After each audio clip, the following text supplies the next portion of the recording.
Alright, what's going on, guys? Welcome back to another daily Cyberpunk video. And I put out a poll the other day just to see kind of your guys' feelings on the game, and holy did you guys come out. Over 1,000 votes. The overwhelming majority saying their thoughts on Cyberpunk, or they're going to wait for a bunch of new patches before they play it. So I was thinking, I'm like, okay, I'm out here making like how to get stuff in this game and how to get this car and that thing. And I'm realizing most of you guys aren't even playing. You guys are just waiting for the updates. So I'm like, you know what? Let's talk about what's next for this game. Because if you'll remember, I talked about this a few days ago, the investors call where CDPR got like absolutely flamed by the investors. Like, dude, this thing, it was like a public execution basically. Well, they did say some really interesting stuff, and who knows how much we can believe at this point. I mean, they have to regain our trust somehow. We can't just blindly believe everything they say like I was doing before. Hint, hint, the guy who said that it ran surprisingly well on PS4 and Xbox One. Sure, buddy. But the first thing that I want to bring up, and you guys already know about this, the first thing that's up next for Cyberpunk is for the game to be fixed. That's the first thing they're going to do, is throw out a bunch of patches. They said that within the next few days, they're going to throw out another hotfix type of thing, like patch 1.04, which, by the way, let me know your guys' experience, but for me, patch 1.04, not doing very much, if not making it worse. This could be in my head, but I mean, I feel like my game was almost running better before I downloaded this hotfix thing, which kind of concerns me, man. Because that's like a common thing in game development. You fix one thing, you break 3 others. So I don't know, it's just a huge mess still. But yeah, they're going to be sprinkling in a bunch of little patches, and then they said 2 big ones in January and February. Now those I have faith in to really make the game better, because they have a lot of riding on this, you know? They can't just keep the game broken for years or something. Like, I know a lot of people said that with Skyrim, right? But this is a franchise they want to make out of this thing. I mean, there's a TV series coming out. There's a multiplayer. They probably want to make some sequels, right? They've got a Netflix series, again, if they're lucky, like The Witcher. So they have a lot riding on this. They cannot abandon this IP, this game. And in order for all that extra lucrative stuff to bring in the dough, you need to fix the original game. You need to rebuild your reputation. But as far as patches go, I got a question for you. Do you think these patches will be purely just fixing the game, like the bugs and the quest type of stuff and the crashing? Or will they try to slip in maybe some of the features that people are kind of grilling them for and that they promised they were going to have? Like the in-depth wanted system, police system, where they track you down and all this stuff that they talked about. Are they going to slip that into an update, or is that going to be, say, in a DLC or something? Same thing with something like mini-games. I'm not talking about Gwent from The Witcher 3, but are they going to slip in some extra mini-games outside of the side quests? The NPC behavior, they're not at all. Not only what CDPR promised they would be, because I know a lot of people are going to say, oh, well, your expectations were too high. This isn't GTA. Okay, I understand that, but at the same time, dude, as far as an RPG goes, these NPCs are unacceptable even on a basic RPG level. Like, my dude, Minecraft has better NPCs, smarter AI than Cyberpunk. It's ridiculous, man. So yeah, that's number 1 on the totem pole, the priority list for them.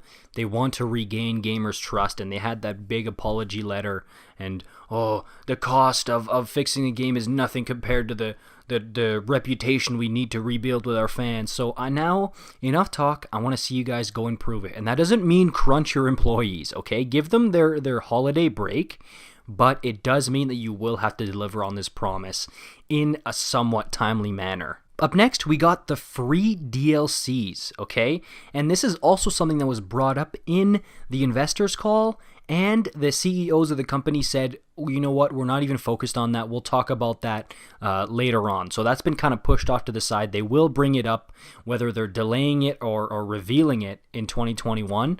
But that has been kind of pushed off to the side. And it's really interesting because there's a lot of areas in the game where if you swim too far out to an island that you see on the map, or you go to this particular spot in the Badlands, it says, we don't have anything out here for you.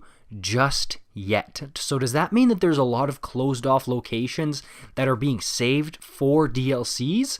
Because it kind of looks like that. Like, why would you go out and develop all that stuff and even put it as like a marker on the map if it's not going to be used in some capacity? So I get it. Okay, look, the DLCs are way down on their priority list, but this is still something you got to keep in mind, because this is one of the big things when people said that CDPR is very pro-consumer. They love their fans. They give us like free DLC and stuff. That's like one of the biggest things for CDPR.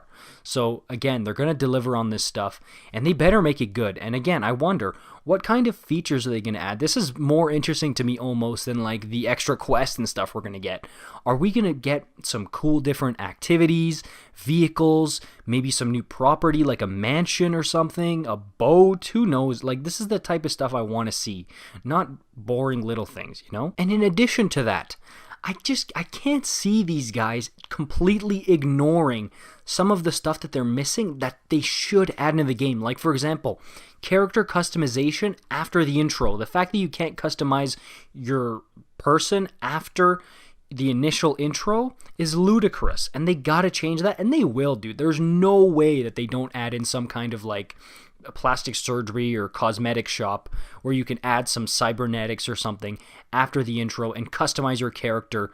You know, maybe you can make your mantis blades hot pink if you want to, stuff like that, you know what I mean? And also the social areas, right? Like they need to add, for example, if you want to go for a bite, grab a bite to eat, flesh it out a little bit more and not have it just go into your inventory in the basic, oh, press Y to use. You know, they should add more to these open world elements. I mean, look, Cyberpunk is not a linear game.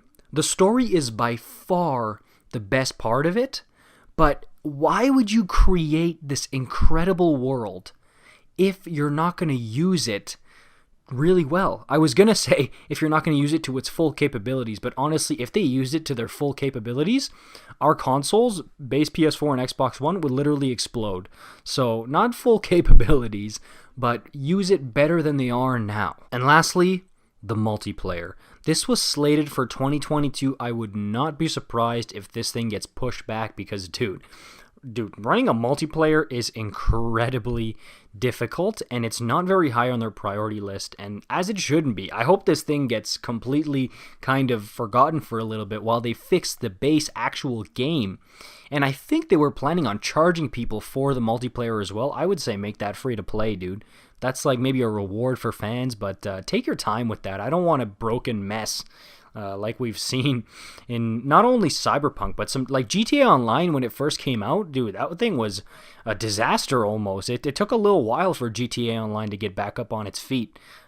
So, I mean, we'll see, and we know what their priorities are, and this has kind of just been a video recapping what's next for them, because I'm sure that's what's interesting you the most out of everything. More than best weapon, best car, you want to know what's happening with the game, right? So there you go. Talk to me in the comments down below. Let me know everything you're thinking about Cyberpunk. I mean, if I got 1,000 votes on that post, I'm expecting you guys to be commenting down here, letting me know your thoughts. If you want to see more stuff like this video, subscribe. I'll see you guys in the next one. Peace out.